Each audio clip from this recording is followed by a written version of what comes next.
before school. On Kupopo. I believe you are ready for today's lesson. If you are ready, I'm also ready. Don't forget, let's open the usual way we do in this class. Uncle Popo is here. I am also here. That's your response. We are here together. 100% attention. 100% attention is what I need from you. Our subject for today is agricultural science. Agricultural science is the subject for today. Don't forget, in our last lesson, we were talking about the story of Aimokon village, that they were affected by pests. Their farming activities were affected by pests, and the people in the village thought they were not doing things right and they would need to appease their God. I came into the scene to explain that they were actually affected by pests, and we discussed what pests are. Don't forget, you were told that pests are destructive insects or other animals that affect food, livestock, and crops. You were also taught about the classification of pests into rodent, animal, birds, mites, insects. Don't forget, you were also taught that plant disease could be in form of fungi, bacteria, and virus. Also, you were also taught about the common pest disease affecting vegetable crops. Now, we are moving on to pests today again because we have not finished the whole topic. So we continue today on the same topic, and that is pests. Let's look at the learning objective for today.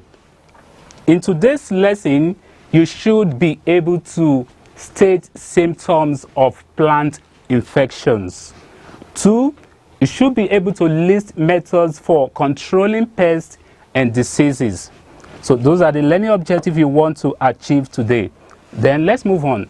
What are the symptoms of plant infections? Symptoms of common plant infections. What do we mean by this? Just like human beings, we have symptoms of certain diseases, just like COVID-19 has symptoms. That is those things that will show up to really attest that somebody or something is having certain disease. So symptoms of common plant infections. Let's look at the symptoms. Number 1 here is stunted growth. Say that.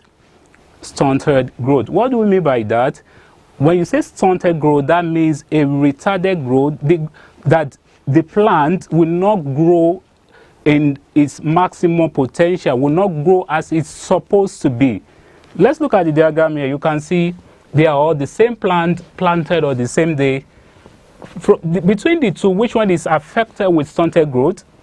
You can see is this, because it's not growing to its maximum potential, and this one is growing. Likewise, we have in some other crops planted on the same day, the same land, nourished land, but if it's affected with some plant infections, it will not be able to grow like the other one. That's stunted growth. Let's look at another symptom, and that is spots on leaves. Say that.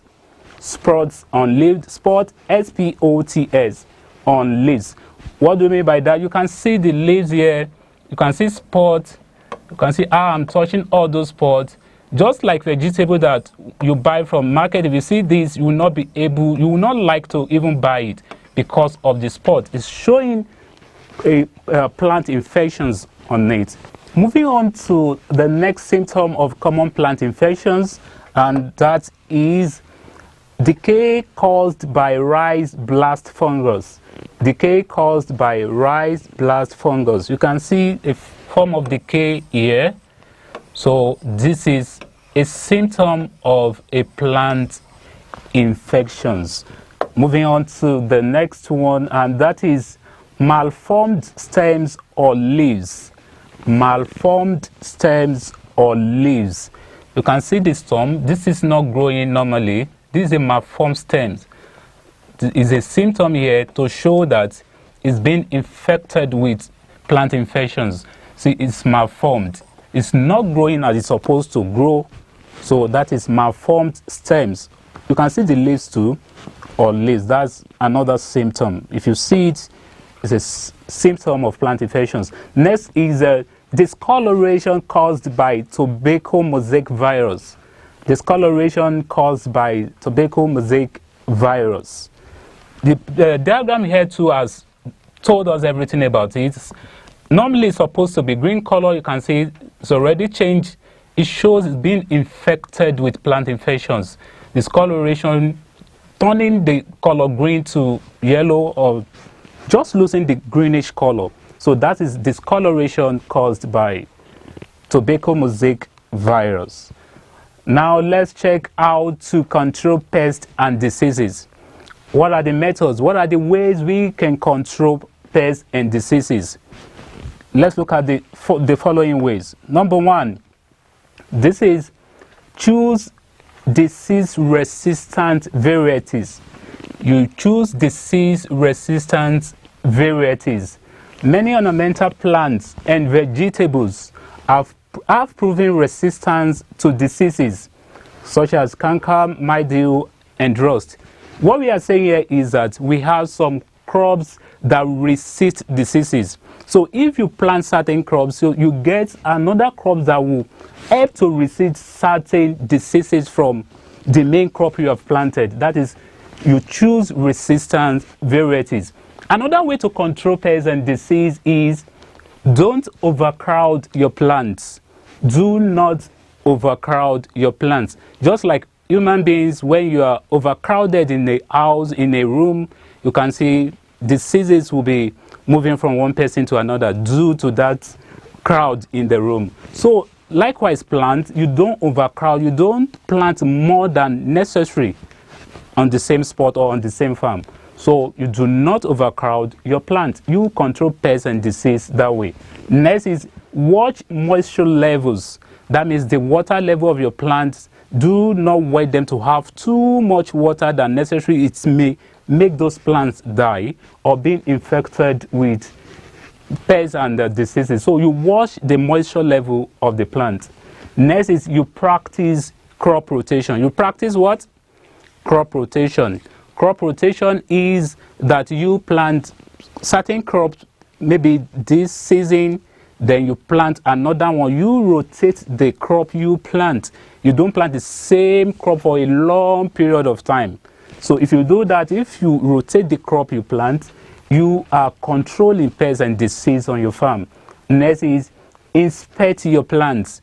You don't just plant and leave it and say God will take charge, God will take control. The farmers are making sure that they inspect their plants. They check and make sure maybe they need to water it, they need to ridge it, they need to, the necessary things that they need to do, they go there to do it. You don't just plant and leave it for God to take care. It doesn't work that way. And next is you clean your tools. Like we have the modern farmers now, all the tools they use, they make sure they clean them. You don't just use your tools and go and keep like that. And the same tool you use, again, it can bring some pests and it will affect your plant. So you clean your tools. If you do all these, you are controlling pests and disease in your farm. Don't forget, you choose plants, you choose disease-resistant variety. You don't overcrowd your plants.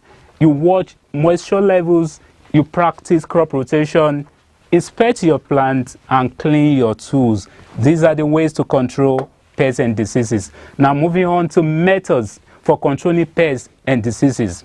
Methods for controlling pests and diseases. What are the methods for controlling pests and diseases? The first one here is the use of pesticides. Say that. The use of pesticide. What do we mean? Using of chemicals that either kill pests or inhibit their development. What we are saying here is that with the use of pesticides, that is, you are using use of chemicals that will kill the pests or will stop the pests to grow on your farm. Because if you don't stop them, they will start growing and be increasing. So when you use pesticide, it will kill some and it will stop them from growing. Next one is fumigation. And what we are talking about here is when you use chemicals to purify your area or the farmland. Just like they are fumigating everywhere now because of COVID-19, they are purifying the environment. Likewise, we can do the same on the farmland to purify and make the farmland be resistant to disease and pests. Next is cultural control. What are the activities here in cultural control? Your crop rotation, your crop isolation, your tillage, that is, you know the date when you plant, the type of crop you plant, the land you use. You are controlling pests and disease that way. Next is trap cropping. What did I say?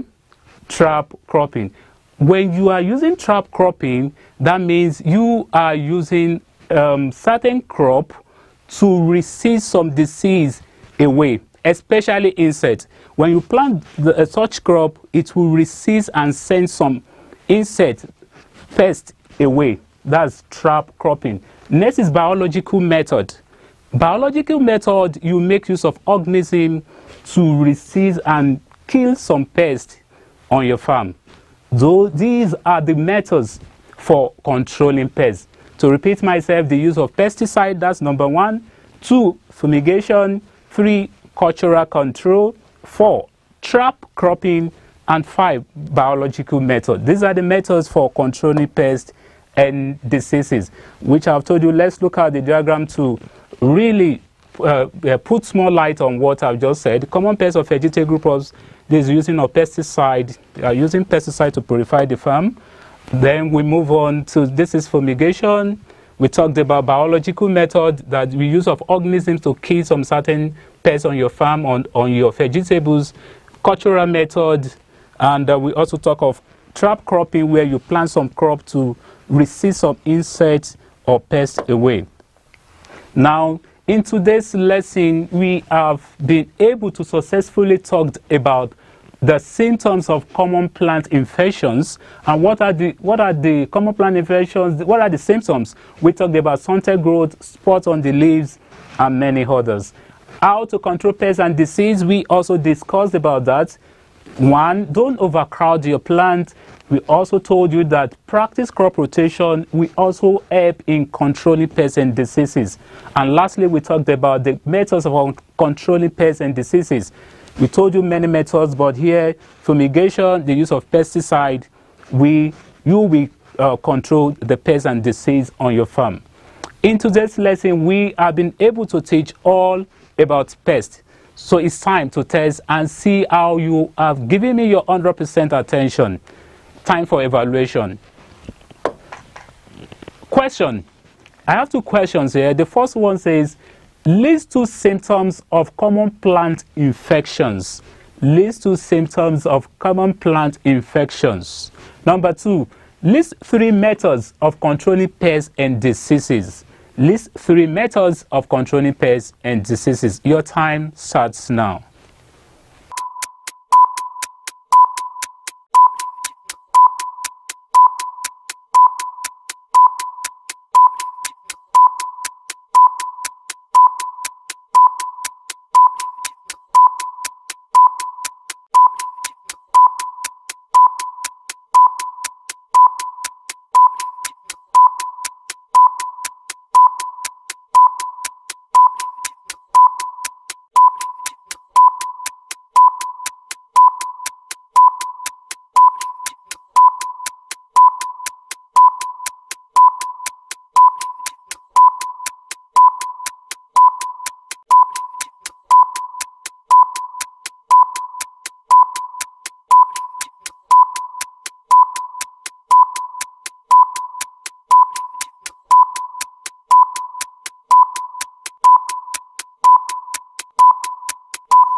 Uncle Popo is here. I believe you are still there. Welcome back. I hope you have written the correct answer to this. Now let's check the answers, and I advise you to mark accordingly and score yourself. The first one, list 2 symptoms of common plant infections. 1, stunted growth, spots on leaves, and we have many others that we have discussed today. Number 2, list 3 methods of controlling pests and diseases. Fumigation, the use of pesticide, trap cropping, biological method, and all others that we have discussed today are also correct. If you scored the two questions correctly, that means you deserve to be given a chair. We have come to the end of today's lesson. Until next time, next lesson, next week. Uncle Popo says,